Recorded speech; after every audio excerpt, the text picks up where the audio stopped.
जदि फेस रो गोटे साइड रे बारंबार करिकी इनवॉलंटरीली कंट्राक्शन होउची ताहाले आमे ताकू हेमिफेशियल स्पाज्म बोली कहिथाउ। हेमिफेशियल स्पाज्म रो बहुत कारण अछि ता मध्यरो मैक्सिमम कारण होउची जेटा कि मोर देन 50% सेटा होची गोटे भास्कुलर रिंग। ए जे भास्कुलर रिंग रा मेनली हमरो फेशियल नर्व को जेटा कि हमरो फेस रो मसल्स को मूवमेंट करोची ताहाकू कंप्रेशन करि देता है। एवं अन्य क्षेत्र में होची हमरो ट्यूमर हे पारे किबा डिमाइलेशन हे पारे किबा बहुत किछि कारण अछि।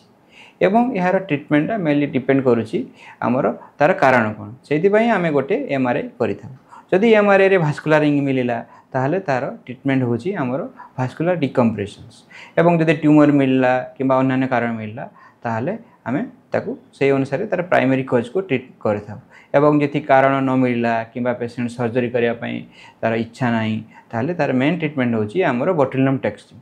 एवं एई बोटुलिनम टॉक्सिन टा हमें जनरली 4 मास रो 6 मास मध्य रे आमे ताकू रिपीट करिथाउ। एवं जदि हमरो पेशेंट मध्य एथरे एफोर्डेबिलिटी नाही ताहले आमे मेनली मेडिकेशंस तार ताकू माने ट्रीट करिथाउ।